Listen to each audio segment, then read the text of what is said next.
What is happening, guys, and welcome back to Redbeard's Garage. And today working on a Manco Dingo. We restored this thing years ago for my nephew.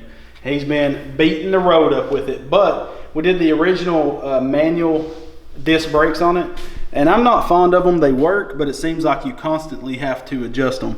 It's like you'll adjust them, they'll work great for a week or so, then you have to readjust them. So what we're going to be doing on today's video is Go Power Sports sells these MCP brakes like you would see on a race car. They're all billet, super high quality, and the good thing I like about these is they'll work on this original thick, this is like 1/8 inch thick steel, this Manco original rotor. So if you was to do like a 150 front or rear caliper, you would have to use a 150 brake rotor as well because it's thinner. So this is the more expensive option. This is pretty expensive parts. You got the MCP master cylinder, and we're using 4 Go Power Sports 4-hole gussets.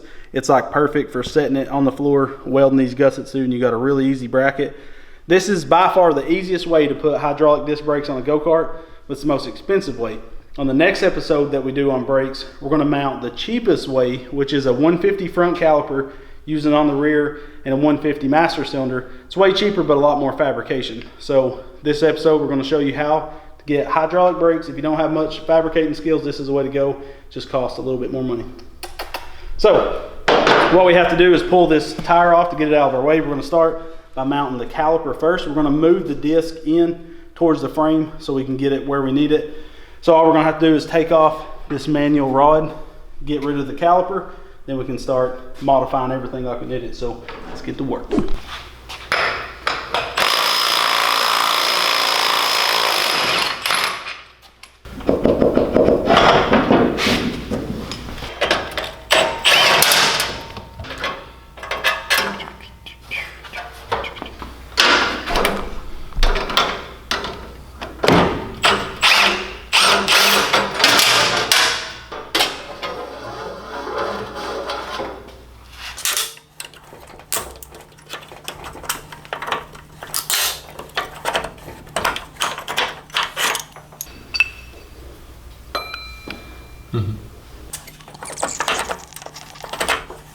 All right, so when mounting a caliper, you want your bleeders, which are these with the black caps, you want them to be at the highest point.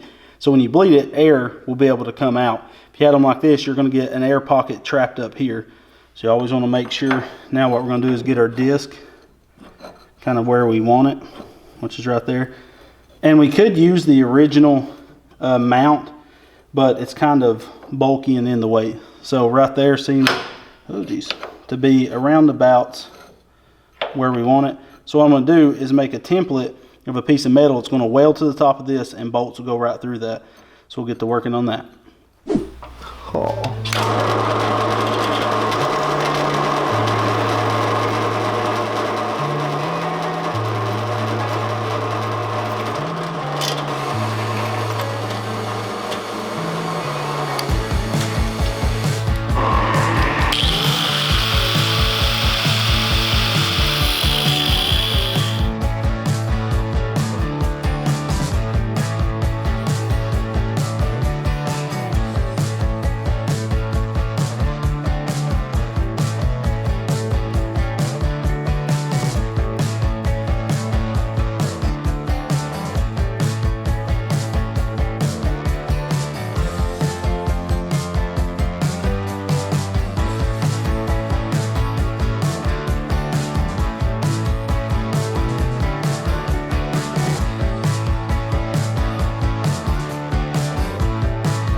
All right, so we've grinded some paint on the floor pan here. So like I said, these 4-hole gussets from Go Power Sports is so easy to mount these with, and they're not that much money. So it's good, easy, quick way. The floor isn't level on this, it's got a little bow in it. But if we lay that right there, we can do some welds here and on each side of these. Then we can end up using the original brake rod because we can just bolt it there, cut it to size, and do a 90 bend that'll go through the top of this. And it'll go perfect, clear everything. Your feet should be out of the way. So that's what we'll do. So what we can do now is weld this on, and then Lonnie got that bracket made up. all we did was we took a small piece of poster board. You can go buy poster board super cheap at the dollar store. Dollar Tree is the best place to buy it. And we made a template. We just held this brake gapped enough. You got to worry about your gap between the caliper and the rotor. You just don't want to set it all the way down on there, then your rotor is going to eat up your caliper. We hold this up about 1/4 of an inch with our fingers by pinching it, then laid a piece of poster board up and just marked around it. When you cut that out, we got 5/16 bolts in it. Now we can tack this on each side, you know, make sure everything's good and clearing, and then we can fully weld both those things. So get the welder set up, and then we can do, you see this pulley's real close to this. If we was to put a straight line off this, it would interfere. So we can go down to Napa and buy 90-degree. These are crush ferrules, or inside here, crush fittings. So basically, as you tighten them down, those ferrules crush onto the line. So you can buy 90-degree fittings down at Napa. So we'll get the welder set up and get all this stuff tacked on.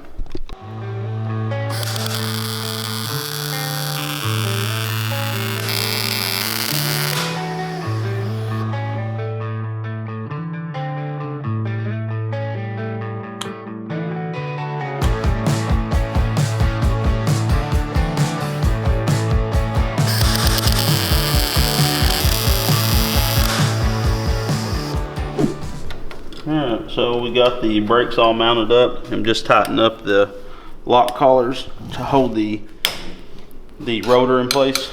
And this go-kart would normally came with a hex axle, but Go Power Sport still makes all the hex axle stuff. Anywho, now we're ready to do the brake lines. Did a little bit of bed liner on this just to, you know, make it where it won't rust. So here's our master cylinder. We have one line already hooked up. We're using actual brake line. These are 3/16. So on our brake line, it's painted, and the paint was interfering with our, you know, our little cap sliding on. But this is how you do it. You slide the cap on first. You have this little ferrule or bird's eye that you're going to slide on. You're going to push the brake line into the little hole, and then just tighten her up. And as you tighten this, it's going to crimp that bird's eye fitting in there and make a seal. Now, I wouldn't use this on car brakes, but on go-kart brakes it's perfectly fine, because if you think about it, they normally use plastic, some nylon brake lines, but we don't have any. We are out. So this is going to last a lot longer and just be a lot higher quality. You can see we did 290 bends back there on the brake lines. I'll even show you.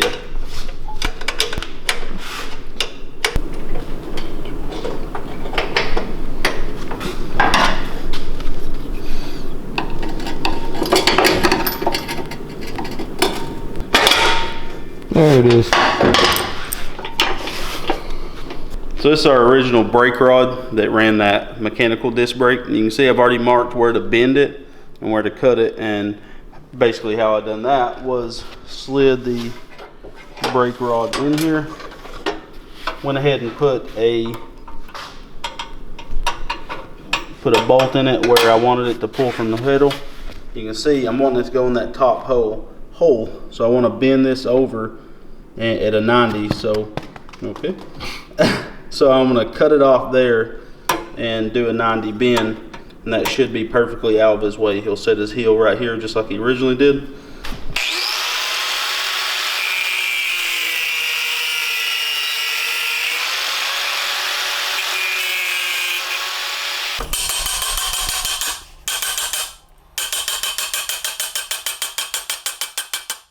Not to persuade a spike.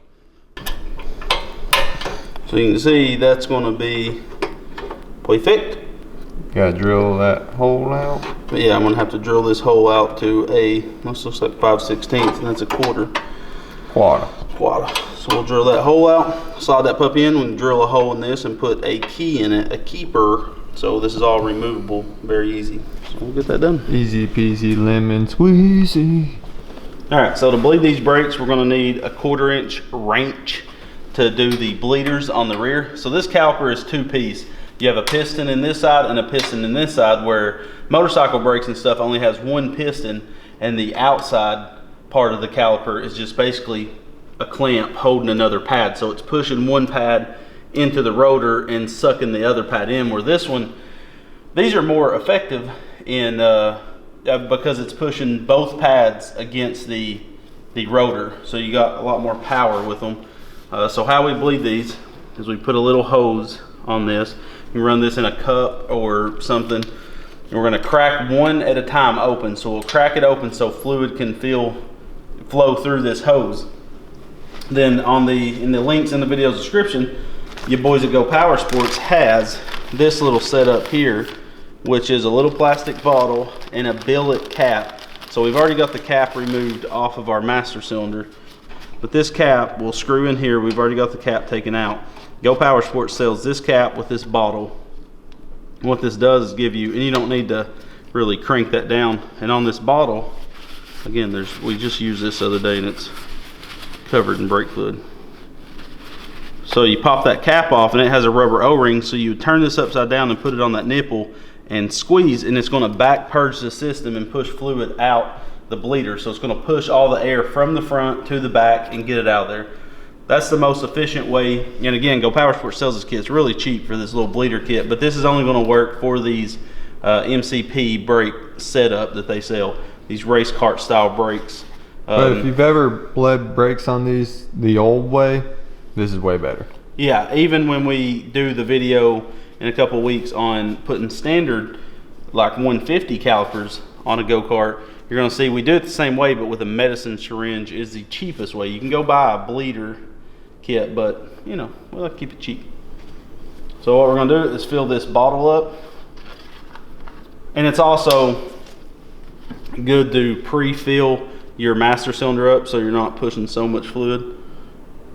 We're going to fill this bottle probably a little more than halfway, probably 3/4 of the way full. And also, once you open brake fluid, you're supposed to only keep it just like a couple weeks and then throw it away, because again, it draws moisture in its natural habitat. All right, so we're gonna put a cup under this brake line to catch the fluid. I'm gonna cut this down a little bit, set a cup right there, and then we'll be able to see. It's nice to use a clear hose because you can see when the air stops flowing and the fluid flows. So I'm gonna turn this upside down, get it on here, and remember, brake fluid will eat paint off. So you wanna clean up any of your spilled brake fluid. So Lonnie's gonna crack that rear bleeder, and I'm gonna lightly squeeze this and watch the fluid come out the back. There we go. Oh my gosh. All right, tighten it up, Lonnie. I'm gonna keep squeezing it to make sure there's some air bubbles coming out, but now we're solid. We got all the air. I've seen a lot of air purge out of that line, so that one's gonna be really good. To the other side, we're gonna do it one more time because we was able to push a lot of air out of that line. Saw some bubbles. All right, tighten it. Now it's solid. Okay. Now pull the bleeder off, clean up any spilled brake fluid, then we can test them out. So now we're going to do the old pedal pushing and cracking the line, see if we can get any excess air out, and then we should be able to take it for a test rip as soon as we feel like we've got enough pedal pressure. All right, let's crack it. There's definitely some air in there. Go ahead. Quite a bit of air still. It's priming back up really fast, so that's what I love about these brakes. They work. They keep on easy.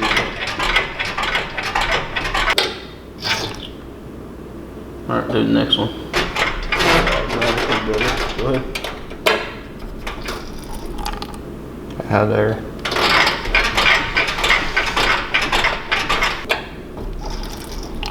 Good. Alright. Now we can fill our top our fluid off and go take a hoon snort.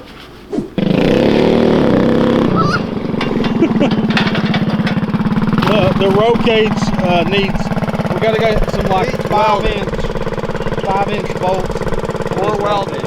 So they work good? Yeah, they shot by. Whose is this? This thing's Yeah.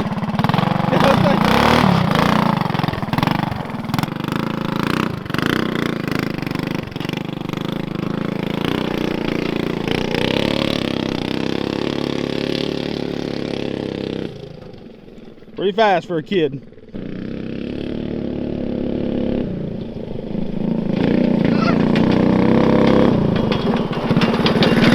Ah, look at the bar. Guys, we hope you enjoyed today's video. Make sure to comment down below what you think of this hydraulic brake setup. It is really easy to put on this MCP. Like I said, in the next week or so, we're going to be doing the cheaper option, which is the 150 front caliper on the back of a go-kart. You can get every one of these parts shown in today's videos in the links in the video's description. They do help us continue to do these videos, so make sure to support your boy and tell him Redbeard sent you.